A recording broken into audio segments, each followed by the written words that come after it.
जय माँ भैरवी नमस्कार।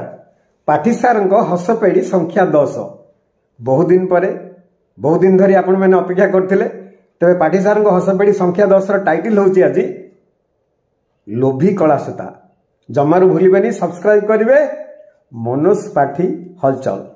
तेबे कलासूता महादुष्ट महाबालुंगा आगुरी जानी आपण बापा राम सिंह जिकातियाड़ी माँ रत्नमणि दुई सांग डंबुरु आ गेंडा हेले निज सौकी दिने कलासूता गोटे संबलपुर रुमालटे किणिला।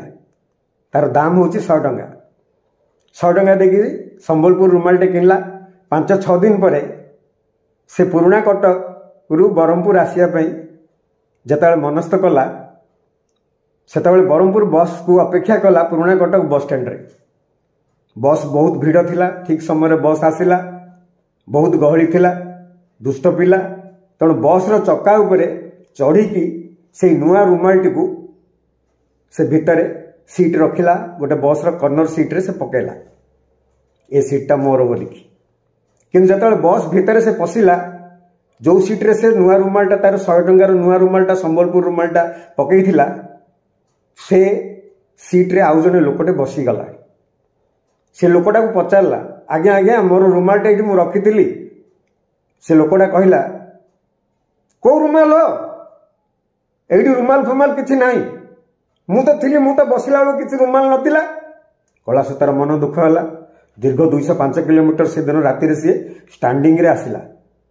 ब्रह्मपुर बस स्टैंड रे ओल्हेला घर को आसला मन दुख रे। बापा तार रूप भेक देखिकी पचारे कौन है पुओ कौन है पुराणा कटक जाइलु तो बुली जाइलु आसिलु 2-3 दिन रही तो आसिलु आ मन दुख कौन अच्छी तोर नाई बापा मु 100 टंका देकी रुमालटा किणी संबलपुर रुमालटा से मोर बस रे किए धरिकी पड़ेला आ पड़ेला था बड़ सौकी पिलाटा तू हीरो तो साईर हीरो तू ए गाँव ए टाउन रो एमनी पार्टी कले विरक्त हेले बापा राम सिंह।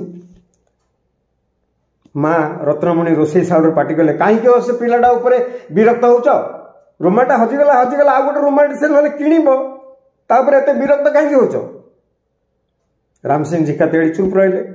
पुओ कहला कलासूता नाई माँ मु आज दाढ़ी छाड़ी कालीठू मु बिल्कुल खेर हेबिनी कालीठू मु दाढ़ी छाड़ी जिते दिन पर्यंत प्राय 2-3 मास 4 मास पर्यंत मु दाढ़ी छाड़े मोर से ब्लेड जो किणी था से पैसा मेकअप हो 100 टंका देखी मु पुणी आउ थे से पैसा आउ थे रुमालटे किणवी। देखिले पुओ अझट होउची। माँ रत्नमणि कथा बुझिनी पुओ। माँ विरक्त होगी कहले रत्नमणि तू जा करछु करे। दिने तार निज घरे कलासूता बारंडारे बसीची गोटे भिकारीटे आसिला। तार एतिकी दाढ़ी आज्ञा किसी साहाय्य करिवे कि। कलासूता देखिला भिकारीटा को ता निज दाढ़ीटा गंडाला 3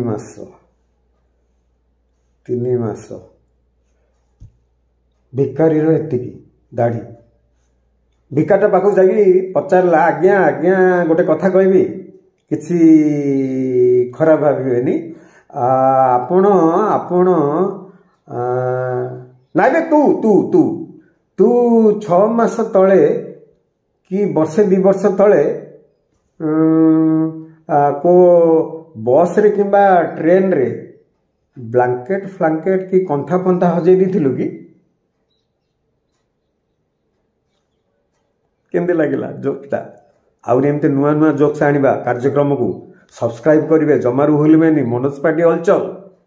तेबे पाठी सार हसपेड़ी संख्या 11 को पुणी अपेक्षा करवा। रहुची नमस्कार। जय जगन्नाथ।